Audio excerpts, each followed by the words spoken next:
빛 교사 언신 예배라는 제목으로 말씀을 드리기 위해서 사무엘 다루고 있던 말씀을 잠깐 멈추고 여러분하고 오늘 요한복음 21장 15절에서 18절에 있는 말씀으로 어린 양을 먹이라, 이런 제목으로 말씀의 은혜를 나누게 되었습니다. 사실 목사로 봉직을 하고 있기 때문에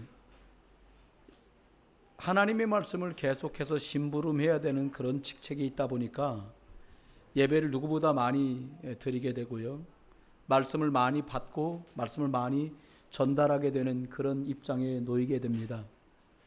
처음부터 그랬던 건 아닌데요, 시간이 좀 지나다가 어떨 때는 일처럼 여겨졌던 시절도 있었습니다. 그런데 점점 말씀의 은혜가 복음 안에서 각인되고 뿌리 내리고 체질이 되어가면서 나와 이 말씀이 참 매우 깊이 상관되어 있구나, 그러면서 이 말씀이 저 자신을 자꾸 치유하고 제 삶의 능력이 되어가는 것을 저는 발견하게 됐습니다. 오늘도 저와 여러분이 드리는 이 예배가 하나님께 영광되고 저와 여러분 하나님이 예비하신 그 힘을 공급받는 귀한 날 되시기를 주의 이름으로 축원합니다.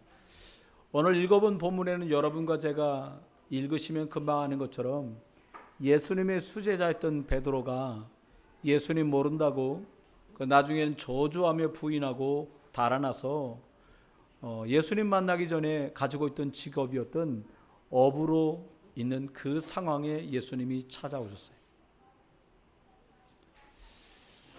우리가 찾아가면은 물을 게 많지 않겠습니까? 저와 여러분 같으면 왜 도망갔니? 아니면 네가 그럴 줄 몰랐다, 얘. 이런 많은 말을 할 수 있을 텐데 예수님은 아무것도 묻지 아니하시고 베드로야, 네가 나를 사랑하느냐? 이렇게 연거푸 3번을 물으십니다. 이 말씀을 잠깐 내려놓고 좀 시간이 지난 후에 사도행전에 보면 베드로가 완전히 다른 사람으로 쓰임받고 응답받고 있는 모습이 증거되고 있어요.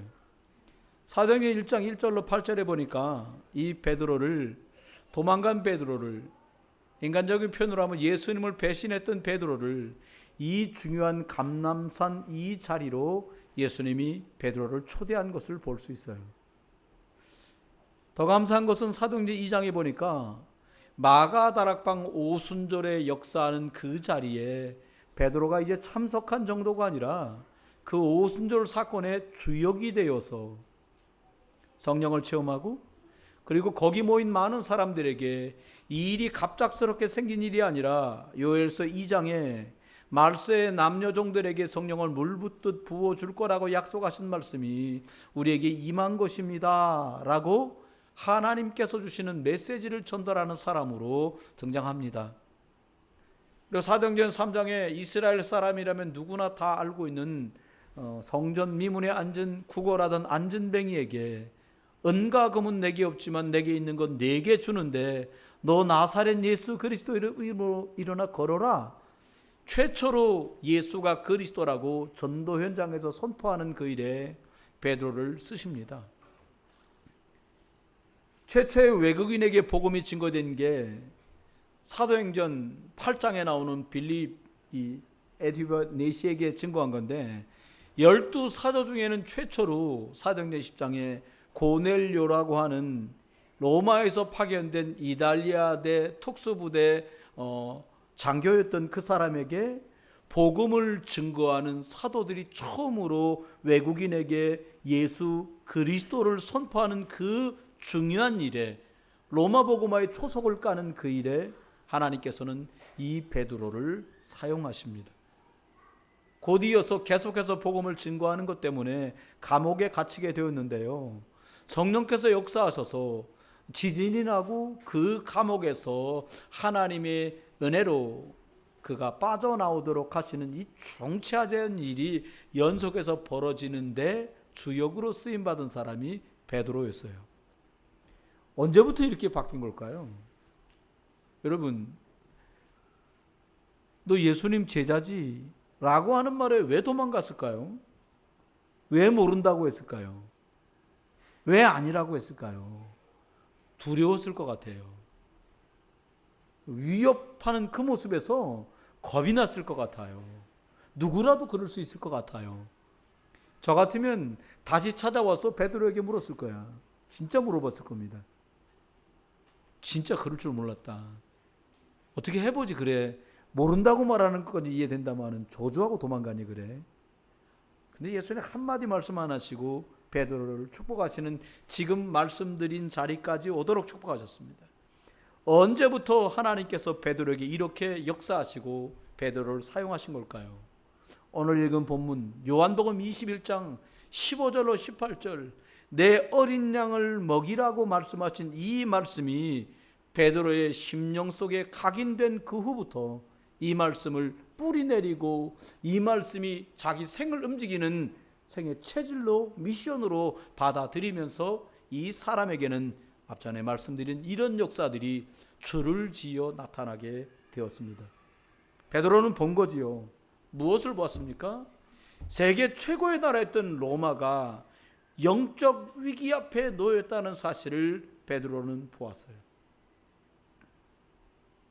또 보았습니다.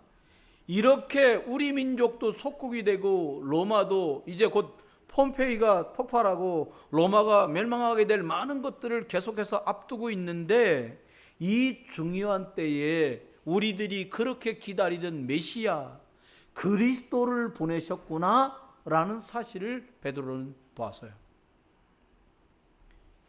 베드로는 보았습니다.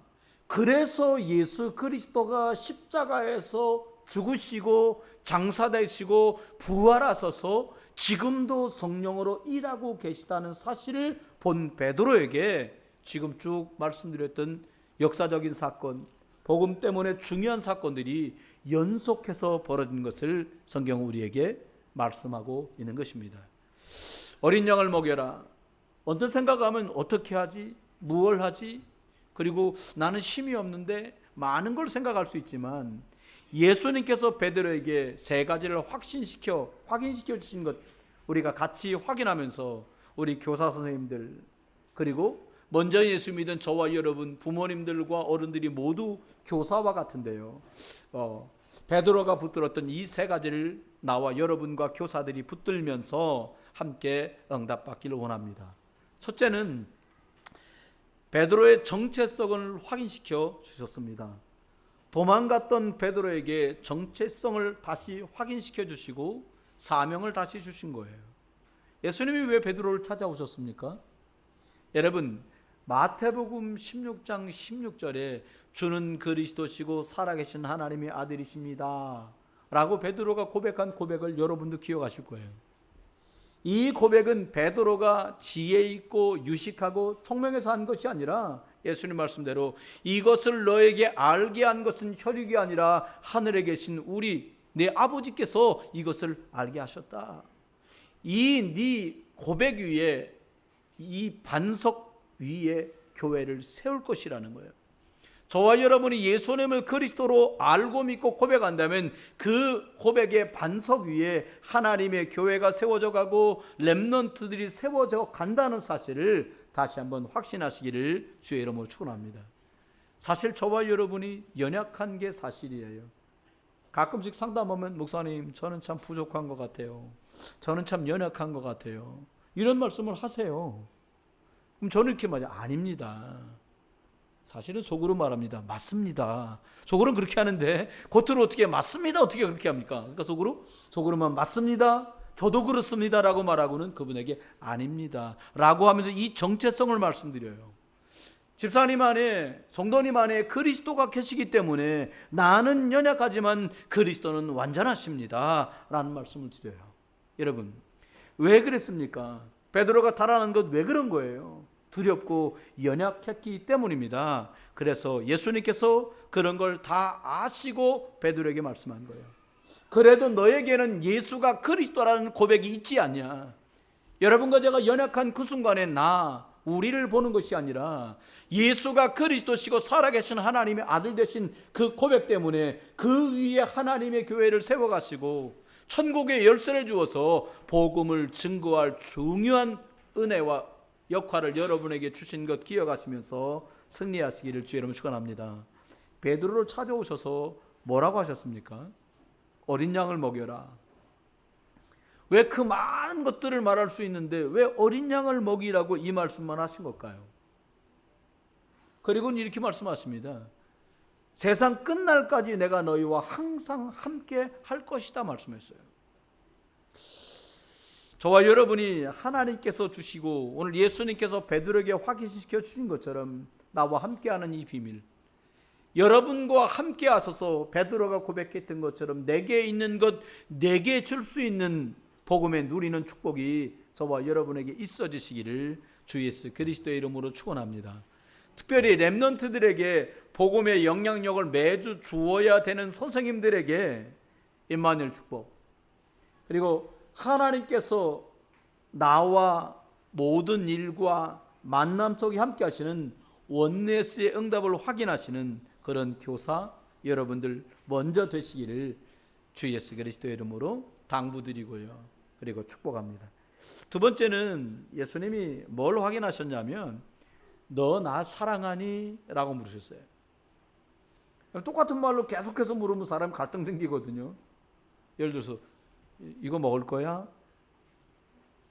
네. 그런데 진짜 먹을 거야? 네. 그랬더니 진짜 먹을 거지? 이렇게 물으면 대답하면서 계속 조심스러워질 거 아닙니까? 베드로도 그랬어요. 너 나 사랑하니? 네. 너 나 사랑하냐? 너 나 사랑하니까 마지막에는 근심하며 대답했다 그랬어요. 솔직한 사람이죠.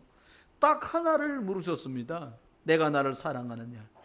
베드로의 중심을 아시니까 네가 나를 사랑한다는 것을 나는 알고 있어 라고 반어법처럼 말씀하고 계세요. 이 말이 무엇입니까? 지금까지 복음 가진 사람이 어떻게 언약의 여정을 걸어왔다는 것을 너는 알고 있지 않니? 라는 말이에요. 이 말을 부연해 설명드릴게요. 여러분, 아버지에게 귀하게 자라고 하나님이 일찍이 꿈을 주어서 언약의 비전을 가졌던 요셉이 형들 때문에 노예로 팔려갑니다. 그 집에서 천신만고 끝에 가정 총무됐는데 누명 쓰고 또 감방에 갑니다. 거기서 주의 은혜가 나타나니까 또 감방을 돌보는 책임자가 됩니다. 어느 날 하나님께서 바로에게 꿈을 꾸게 하시고 그 꿈을 푸는 자로 요셉이 픽업돼서 올라가서 하나님의 복음과 그리스도를 증언하는 자로 서게 됩니다. 이 과정들을 여정이란 말로 표현했어요. 베드로에게 내가 나를 사랑하냐고 물으신 첫 번째는 뭐냐? 언약 가진 사람이 위기도 오고 넘어지는 듯 보이고 상처도 만나고 어려움도 오지만 결국은 승리하는 복음, 언약의 여정을 걷는 자는 어떻게 된다는 사실을 너는 알고 있지 않니? 라는 말이에요. 두 번째입니다. 전도의 여정에 관한 것을 물으시면서 네가 나를 사랑하느냐고 물으셨어요. 여러분, 전도의 여정이 뭡니까? 저와 여러분 목사나 사모 만나서 복음 듣게 되신 분들 계시잖아요. 교회 생활을 과거 했지만은 그리스도를 듣던 날 불신자라 살았는데 그리스도로 듣고 그리스도를 알고 그리스도가 믿어지는 그 과정들을 살아오면서 내가 문제도 있고 일도 있고 사건도 있었지만 어떻게 하나님이 복음의 은혜를 주셨던 것을 알고 있지 않니? 라는 말이에요. 사실 사모님하고 가끔 그런 얘기를 했어요.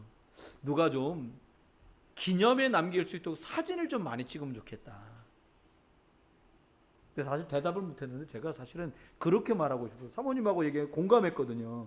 우리가 뭐 남아있는 사진이 아무것도 없는 거예요. 저도 별로 안 찍고 사모님은 전혀 안 찍고 여러분은 절대 안 찍고 그러니까 이게 이제 찍어도 없어지는 거예요. 그래서 제가 아이디어를 냈어요. 그러지 말고 괜찮은 여기서 뭐 캐논 사자 그러면 또 욕 먹으니까 니콘 사자고 소니 사자 그러면 요즘 욕 먹으니까 저기 독일 카메라 같은 거 하나 사가지고 제대로 찍어갖고 제대로 남길 수 있는 시스템을 만드는 것도 나쁘지 않겠다. 왜요? 어떻게 복음 영접하고 막 왔을 때 그러니까 V4하고 A4로 증명하면 되잖아요. 그리스도를 만나기 전, 그리스도를 만난 후, 그 다음 맨 끝에 그리스도를 10년 누린 후, 그리스도를 20년 누리면 이렇게 복음의 여정을 베드로는 알고 있었거든요. 지금까지 렘넌트들이 하나님께 부름을 받아 어떻게 승리하는지를 너는 알고 있지 않니? 라는 뜻이에요. 거꾸로 말하면 네가 물고기 잡던 어부였는데 너는 나를 따라와라, 내가 너를 사람 낳는 어부가 되게 하리라고 하고, 너와 내가 함께 3년 동안 하늘의 메시지를 전달하면서 앉은 뱅이가 일어나고 눈먼 자가 일어나고 세금 착취하던 자가 하늘의 소식을 듣고 복음 때문에 돌아오며 기뻐했던 것을 너는 봤지 않니? 라는 확인이에요.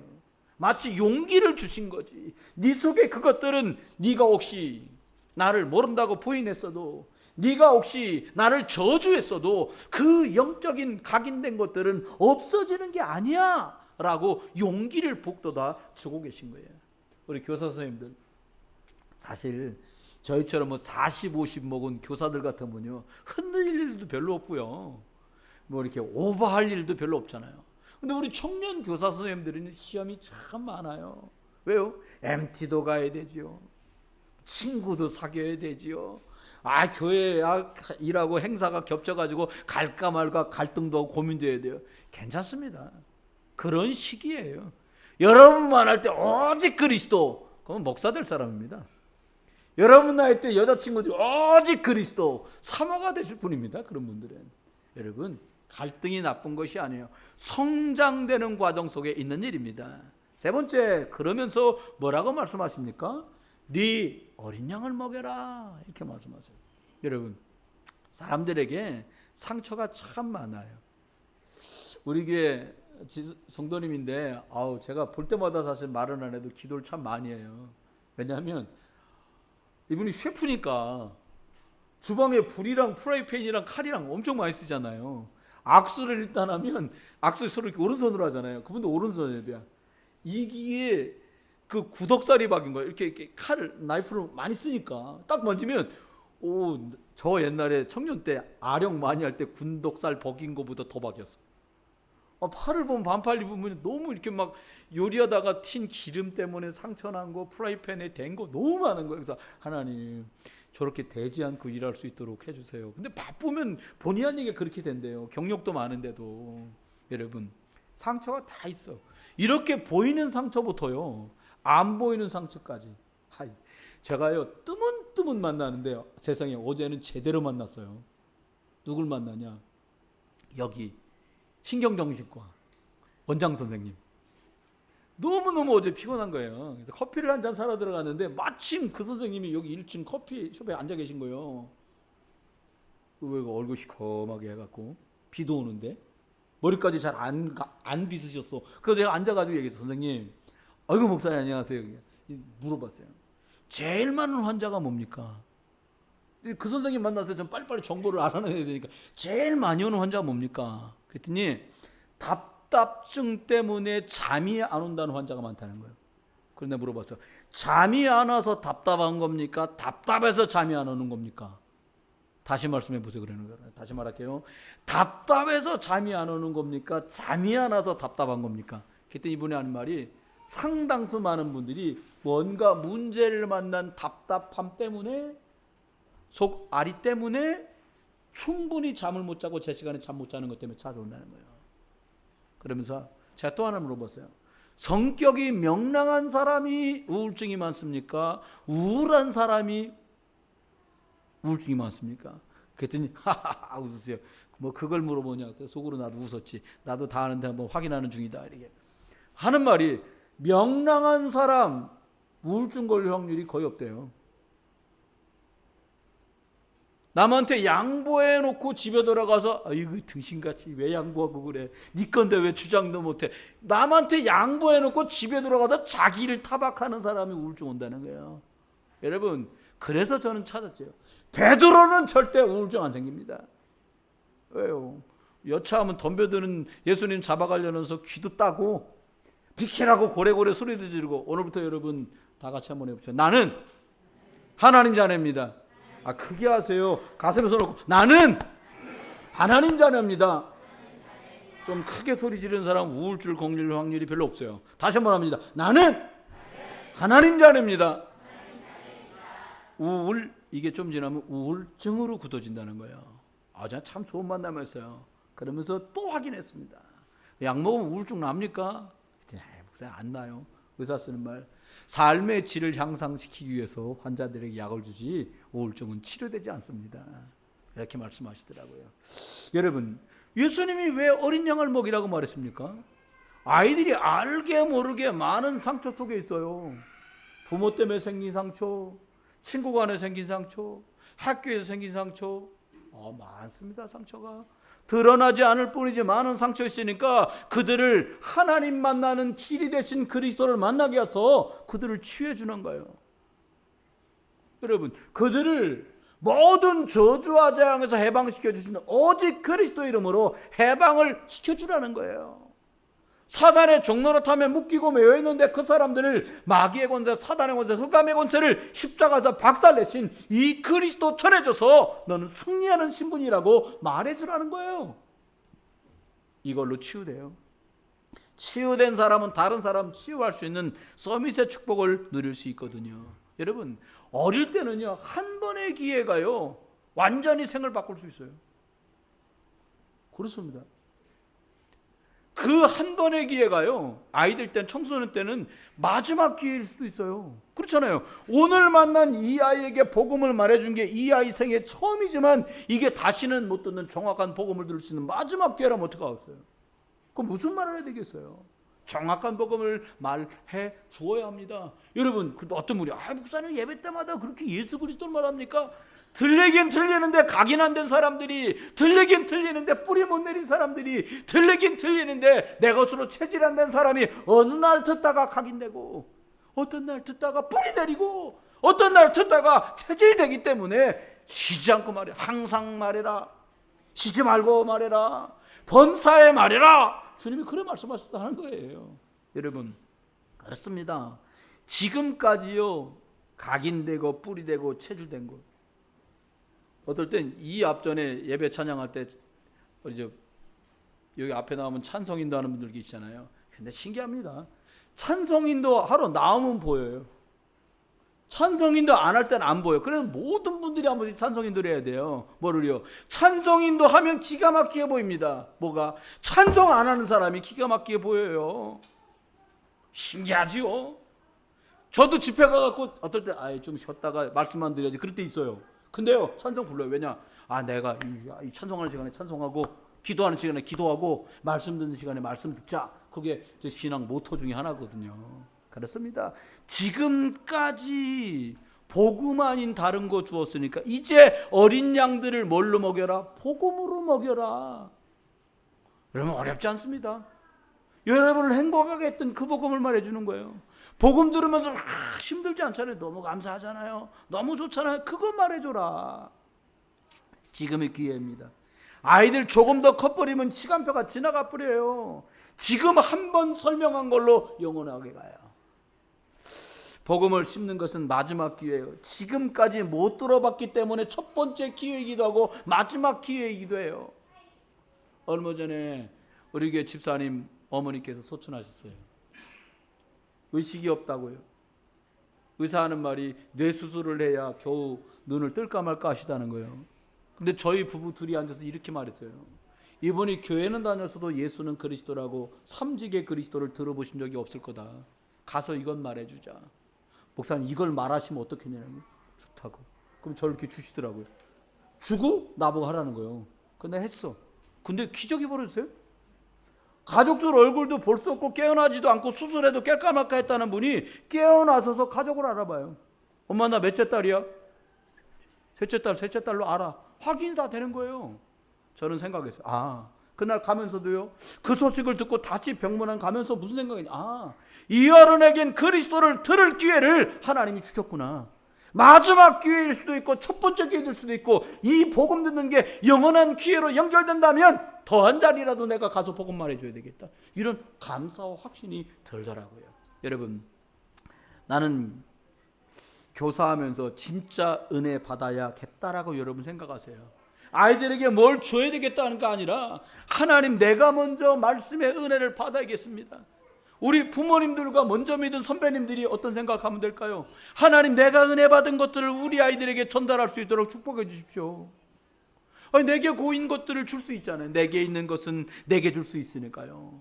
그러면 그 속에서 우리 아이들이 그리스도 만난 그 속에서 하나님이 이 아이에게 주신 것을 발견할 수 있도록, 하나님이 이 아이에게만 주신 오직을 발견할 수 있도록, 하나님이 이 아이가 승리하고 세상 나가서 증인으로 설 수 있도록 하나님만 주신 그 하나님이 주신 나만의 현장을 발견하고 나갈 수 있도록 우리가 도와주면 되는 겁니다.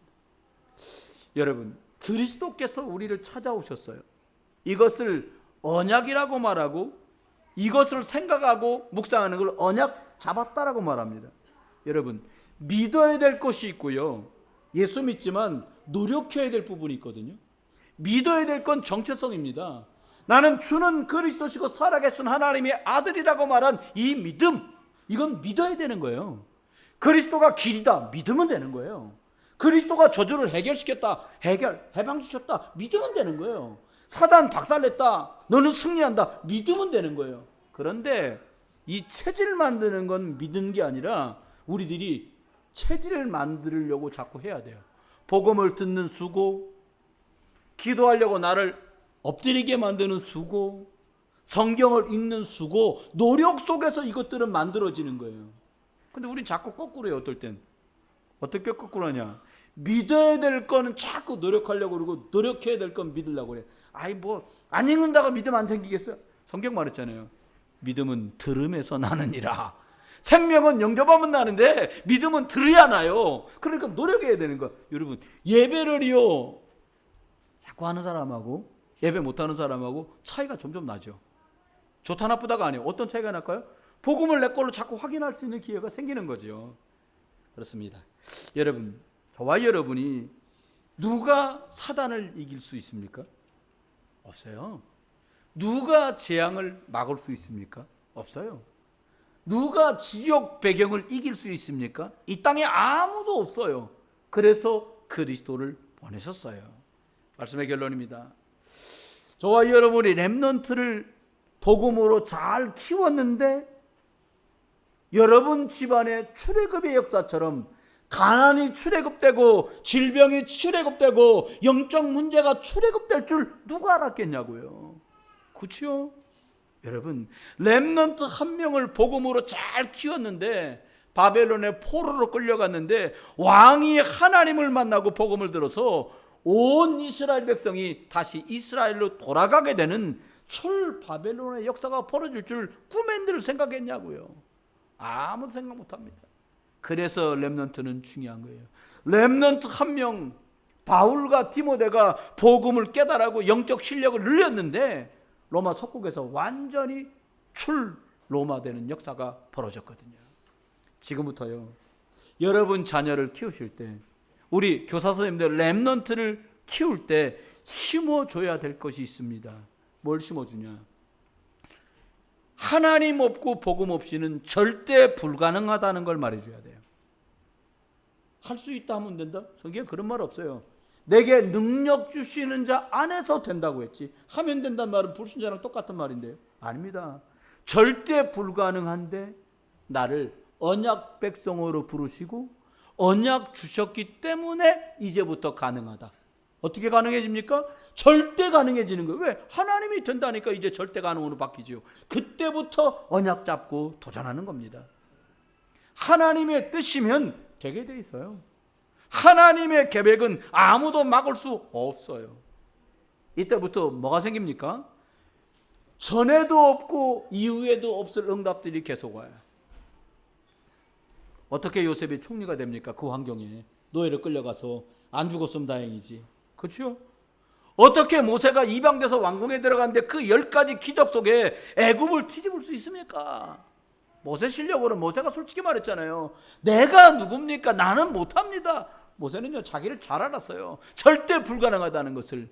그런데 피제사를 드리러 가라, 그리스도면 된다고 주신 말씀 붙들고 그에게 능력이 나타나기 시작합니다. 어떻게 해요? 홍해가 갈라지고 요단이 갈라집니다. 여리고 무너집니다. 해달별이 멈춥니다. 전무후무한 역사가 계속해서 벌어져요. 어떻게 하면 되냐? 언약 붙들고 흔들지 마라. 말도 잘한다니. 언약 붙들고 흔들리지 마라. 그러면 승리하는 거예요. 사단은요 계속 흔듭니다. 계속 흔들립니다. 맞는 말로 흔들어요. 이래 갖고 되겠냐, 저래 갖고 되겠냐. 이래 갖고도 되고 저래 갖고도 됩니다. 그런데 거꾸로 이래도 안 되고 저래도 안 됩니다. 무슨 말입니까? 그리스도가 그 안에 주인으로 계시면 이리래도 되고 저리래도 됩니다. 그런데 언약이 빠져버리면 이렇게도 길이 없고 저렇게도 길이 없습니다. 여러분, 하나님께서 저와 여러분에게 초대교회 1% 채 안 되는 0.1%의 사람을 가지고 로마를 뒤집었어요. 그렇습니다. 99.9%의 사람이 다 안 된다요. 저와 여러분이 어떻게 하면 되어집니까? 하나님의 계획이기에 나는 연약하지만 이 일은 됩니다. 아멘. 그걸 바라보세요. 우리 형편, 우리 수준, 내 실력 이거 바라보면 한계가 반드시 와요. 창조주 하나님을 그리스도 통해 바라보시길 주의를 축원합니다. 교사 선생님들이요, 사실은 저도 우리 애들 이렇게 주일학교 친구들 보면서, 유치부 친구들 보면서, 저희 교회 유치부 친구 중에 한 친구가 한 반년 됐어요 저하고. 이러는 거예요. 갑자기 뭐 이렇게 젤리를 먹고 있더라고요. 그 제가 이렇게 봤어요. 식탁에 교회에 앉아 있다가. 근데 이 친구가 저한테 이러는 거예요. 너무 좋더라고요. 먹고 싶어? 그래서 그랬더니 그 다음 말이 이겁니다. 줄까? 그래서 그래도 주더라고요. 그래서 그 다음 주에 교회 올 줄 알고 제가 한 판 사놨다 줬어요. 근데 그 다음에도 또 쳐다보니까 줄까? 그래서 이제 제가 이거 그래 이러면 또 그 다음에도 주가 되겠구나. 네 그랬어요. 그랬더니 이거 먹어요 이러면서 주더래. 그래서 제가 고마워요 이랬어요. 근데 지금은 뭐 먹을 거 있으면 목사님 드세요 이러고 줘요. 그럼 저도 뭐 준비해놨다가 그 다음 주에 이걸 줘요. 너무 좋더라고요. 여러분, 있으면 줄 수 있고요, 없으면 못 주는 거예요. 저와 여러분이 언약의 일들을 생각해 보면 답답하고 어렵고 힘들 일 많습니다. 속으면 안 돼요. 이스라엘 사람처럼 애굽으로 돌아가자고 말하면 큰일 나요. 어떻게 말해야 됩니까? 우리가 죽어도 가나안 가다가 죽는 거다. 언약을 붙들고 죽어도 죽는 거다. 돌아가면 노예요, 속국이요, 그리고 포로인데 돌아가면 되겠냐? 죽어도 언약 잡고 여기서 죽는 거다. 아멘? 우리 렘넌트 가르치는 선생님들 너무 중요하십니다. 그리고 부모님들 너무 중요하십니다. 온 교회 먼저 믿은 어른들이 다 교사십니다. 믿음은 보면서 배워요. 믿음은 들으면서 배워요. 믿음은 삶에서 배워요. 저와 여러분, 이번 한 주간 동안에도 흔들리지 말고 하나님의 뜻이 확실하잖아요. 7 황금 현장을 237 센터를 통해서 하나님 살려내겠다. 어떤 일이 벌어질지는 아무도 몰라요. 하나님의 절대 계획이라면 전무후무한 응답과 은혜로 주가 역사하시겠지요. 우리 교사 선생님들과 먼저 믿은 믿음의 많은 어른들과 부모님들이 어린 양을 먹이라는 이 말씀을 하늘의 메시지로 붙들고 마가다락방의 증인으로, 안진뱅이를 일으키는 주역으로, 고넬료를 하나님 만나도록 만드는 그 응답의 사람으로 쓰임받았던 베드로처럼 평생에 사용되고 쓰임받는 교사와 부모님들, 믿음의 어른들 되시기를 주 예수 그리스도 이름으로 축원합니다.